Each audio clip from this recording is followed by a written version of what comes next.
বাংলাদেশের প্রতিটি মানুষ দেশ ও সার্বভৌমত্বের প্রশ্নে এক বিন্দুও ছাড় দিতে রাজি নয়। সামরিক শক্তিতে পৃথিবীতে একের পর এক ছোট ছোট দেশগুলোর উত্থান যেখানে চোখে পড়ার মতো, সেখানে কিনা চুপ করে বসে থাকবে বাংলাদেশ?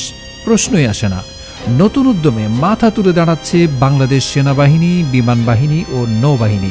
হঠাৎ কি এমন ঘটল যে কারণে পাকিস্তানে বাংলাদেশ নৌবাহিনীর চৌকস দল? কিছু সংখ্যক নাবিক ও তরুণ মুক্তিযোদ্ধাদের সমন্বয়ে গড়ে তোলা নৌ কমান্ডো দল নিয়ে দেশ গঠন ও দেশের অখণ্ডতা রক্ষায় ১৯৭১ সালে স্বাধীনতা যুদ্ধের সময় আনুষ্ঠানিক যাত্রা শুরু হয় বাংলাদেশ নৌবাহিনীর, এবং মাত্র ২টি গানবোট, পদ্মা ও পলাশের প্রত্যক্ষ অংশগ্রহণ এবং তাদের দ্বারা পরিচালিত অপারেশনসমূহ বাংলাদেশের স্বাধীনতা অর্জনকে ত্বরান্বিত করে। কালের পরিক্রমায় দূরদর্শিতা ও ঐকান্তিক প্রচেষ্টায় ত্রিমাত্রিক নৌবাহিনীতে পরিণত হয় বাংলাদেশ নৌবাহিনী। সে কারণে দক্ষিণ এশিয়ার পারমাণবিক অস্ত্রধারী দেশ পাকিস্তানের আয়োজনে বড় ধরনের নৌমহড়ায় অংশ নিল বাংলাদেশ।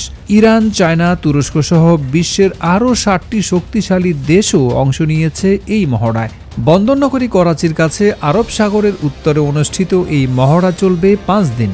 ৭ থেকে ১১ ফেব্রুয়ারি এক্সারসাইজ আমান ২০২৫ অংশ নিতে বাংলাদেশ নৌবাহিনীর জাহাজ বানজা সমুদ্র জয়ের অধিনায়ক ক্যাপ্টেন মোহাম্মদ শাহরিয়ার আলমের নেতৃত্বে ৩৩ জন কর্মকর্তা, ৫৮ জন প্রশিক্ষণার্থী কর্মকর্তা সহ ২৭৪ জন নৌ সদস্য এই ফ্লিট রিভিউতে অংশ নিয়েছেন।